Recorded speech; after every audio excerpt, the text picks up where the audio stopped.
ওসমান হাদি নামে একজন যুবককে মাথায় গুলি করা হয়েছে। এখনো সে বেঁচে আছে, বাট মাথা এত সেনসিটিভ জায়গা, এখানে গুলি করলে বেঁচে যায় এমন ইতিহাস খুব কম আছে। বাট ওসমান হাদি বেঁচে আছে কারণ ওসমান হাদির সঙ্গে হাজার হাজার এই জনগণের দোয়া লেগে আছে। ওসমান হাদির মতো যুবককে যদি আপনারা এই দেশে বাঁচাতে চান, গণতান্ত্রিক মানুষের আইন দিয়ে নয়, জমিন যেহেতু আল্লাহ, এই জমিনে পার্লামেন্টে প্রত্যেকটা আইন পাস হতে হবে আল্লাহর কোরআনের সংবিধান দিয়ে। আমার পঞ্চগড়ের মা, আমরা কোনো মানুষের আইন মানতে রাজি না। আমি আমার মাহফিলে বলেছিলাম, আল্লাহর জমিন, আইন চলবে আল্লাহ। এক বাতিনে তার গায়ে বেঁধে গেছে। উনি আমার মাহফিলে বাধা দিয়েছেন। উনি বলেছেন মাহফিলে এসে রাজনৈতিক বক্তব্য দেওয়া যাবে না। আরে বেটা, আল্লাহর জমিন চলবে আল্লাহর কোরআন দিয়ে, এটা কোনো রাজনৈতিক বক্তব্য নয়।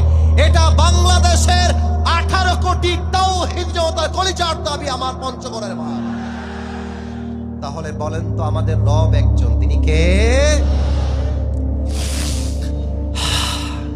এই যে নিঃশ্বাসটা নিলেন, এই অক্সিজেন কে দিয়েছে? জোরে কে? আরো জোরে কে? এই যে জবান দিয়ে কথা বলছি, এই জবানটা কে দিয়েছে? কথায় কথায় হাত নাড়াচ্ছি, হাত কে দিয়েছে?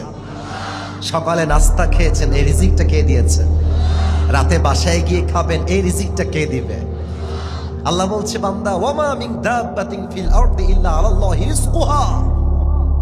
তোর রিজিকের দায়িত্ব আমার, তোর নিঃশ্বাসের দায়িত্ব আমার।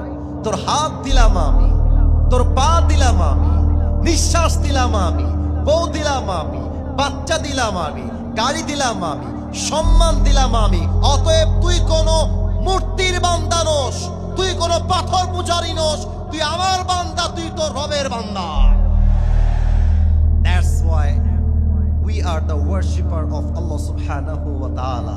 আল্লাহই খাওয়ায়, আল্লাহই জীবন দিয়েছে, আল্লাহই মারবে।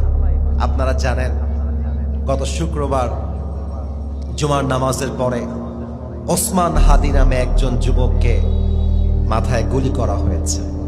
এখনো সে বেঁচে আছে, বাট মাথা এত সেনসিটিভ জায়গা, এখানে গুলি করলে বেঁচে যায় এমন ইতিহাস খুব কম আছে।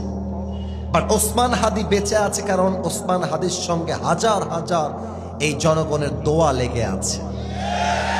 ওসমান হাদির মতো যুবককে যদি আপনারা এই দেশে বাঁচাতে চান, গণতান্ত্রিক মানুষের আইন দিয়ে নয়,